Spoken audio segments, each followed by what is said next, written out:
Greetings. Welcome to another episode on the Insightful Living channel, where myself, licensed therapist Stephen Harvey, just share a bunch of tried, tested, and proven techniques and strategies to address and overcome a myriad of obstacles that are in your personal life, professional life, and romantic life. Okay, I work with a lot of clients individually. I work with families, children, through my agency, Help to Adjust.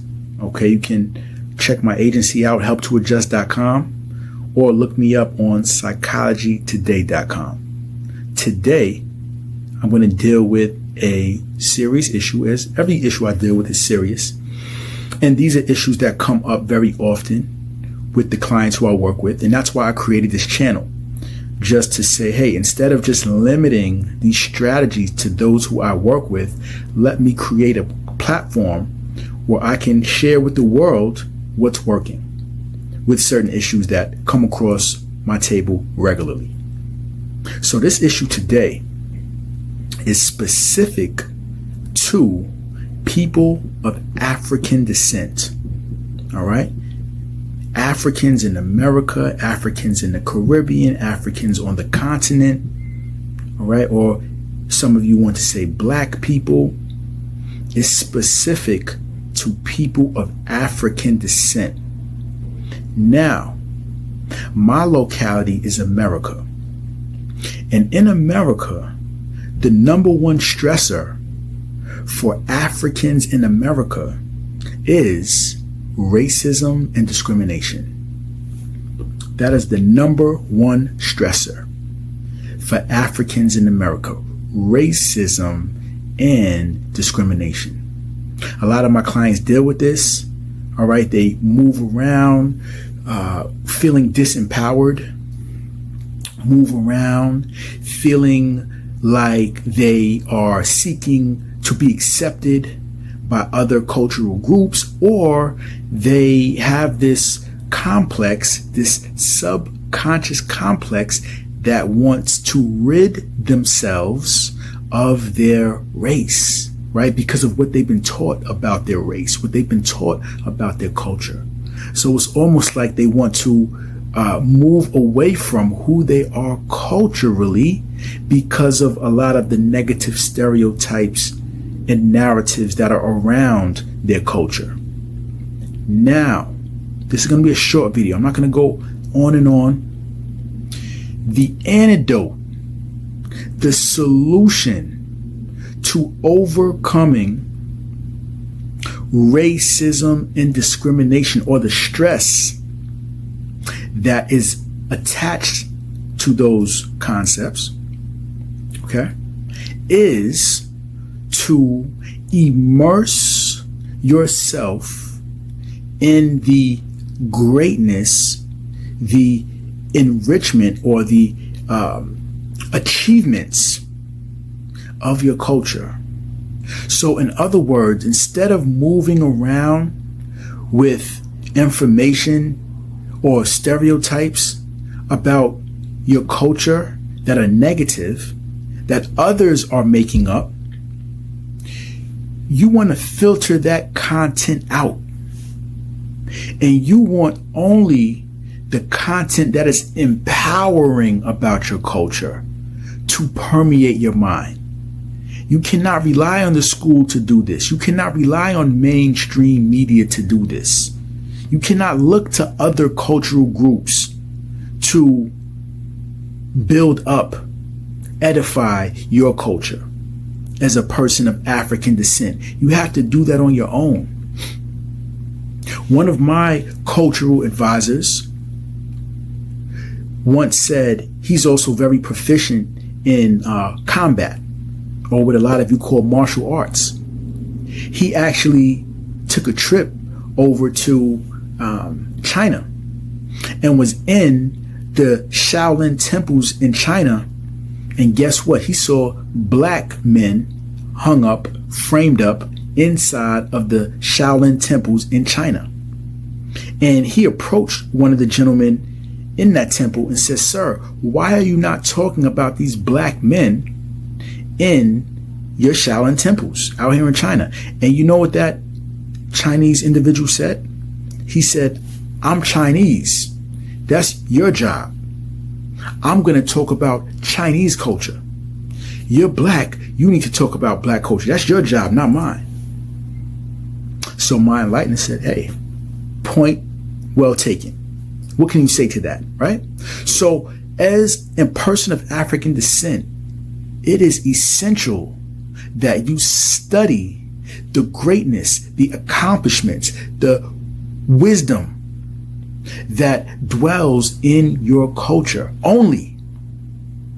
Do not immerse yourself in the weakness. Do not get distracted by those who have the African phenotype. They have the pigmentation, but mentally, they're not living out the traditions, the values, the principles that was birthed from African culture. What am I talking about? If you want to, African culture is so deep. There's such depth to it. But I can sum it up. With the 42 ideals of Ma'at, which breaks down into just 7 core principles: truth, justice, balance, reciprocity, law, order, righteousness. Okay? But look it up. The 42 ideals of Ma'at. That is the first ever behavioral moral code documented in human history, from which every other moral code stems from or is derived from. It predates any other documented moral code. In all the religions and all of the different doctrines, the 42 ideals of Ma'at, M-A-A-T. If I can point to one aspect that sums up African culture, African culture deals with just becoming one with nature. A core African perspective is that all of the various elements of nature represents the expression or different expressions, different manifestations of the one creative force. And there are many names for this one creative force. All right. But it's this one force that is responsible for the different variations throughout nature. So some religions have deities that they look to be their model for divinity. In African culture, we look to nature and all of the expressions of nature as our model for divinity. So our culture always looked to be in unison with nature. Our culture always looked to extract principles, wisdom, and understanding from nature. And I'm not going to go too deep into that, right? Because I can go on and on about what African culture is about. But my main point here is to, in order to remove that feeling of inferiority due to miseducation, due to negative stereotypes, it is imperative that you study the greatness, the achievements, the knowledge, the wisdom, the understanding that is birthed from your culture. Study all of the inventors that gave the world the GPS, gave the world the traffic light, gave the world the telephone, gave the world cars and so many things. Shoemaker. There's a book, Black people invented everything. Read that book. Another great one by Anthony T. Browder, Nile Valley Contributions to Civilization. Nile Valley Contributions to Civilization. These are books that expound upon the richness of African culture. You can even study anthropology. When you look at Dr. Sheikh Anta Diop, When you look at Dr. Ivan van Sertima, even the European anthropologist Richard and Louis Leakey. You look at Dr. Charles Finch. These are verified scholars, researchers, all unanimously agree that mankind, humans as we know them today, started in Africa. So one can now conclude that all other cultural groups are the offspring of the African. So the African should not be walking around feeling like they are the student. The African should walk around feeling like they are the original, from which all other cultures and doctrines and languages and traditions derive from. So it's a shift in the mind when you understand, and you have to immerse yourself in this understanding though. So just to make it short, sweet, and concise, in order to overcome the stress that's connected to racism and discrimination, you must attach and associate yourself with the power, with the potential that is in your racial, cultural, ancestral lineage. That means study the great people that did extraordinary things. Study them. Associate with them. Those people's blood runs through you, but you have to identify with the strength of your race and not the weakness, not the lies and propaganda that is put on your race. You have to identify with the strength in your race. I'll give you one example. And again, I can go deep into this, but I'm not, because it'll take up too much time. Okay, study the likes of a gentleman named Mfundishi Jehutimas. Study him. Okay? Mfundishi, first name, last name Jehutimas. Jhytyms. Put it in YouTube. Okay? Study that gentleman. Okay? But I'll give you one example. Okay? Look at the Haitian Revolution. So here you have individuals, Jean-Jacques Dessalines and Toussaint Louverture and, Mackendal and Dutty Boukman and, Francis Coupeau and a whole slew of other men and women that were outmanned, all right, did not have the technology, but were so wise and so sharp with their strategy, with their organization, with their will to win, that they overthrew 3 world powers: the British, the Spaniards, and the French. Okay? Now, if that is not a astronomical act, I don't know what is. If that's not an astronomical, extraordinary act of the divine, I don't know what is. Study that. Like, that's just one example. Study, really go through it. Don't just know how to call out names, but study the principles and the outlook and the lives of these people, these main players that spearheaded such an extraordinary event as that. That's just one example.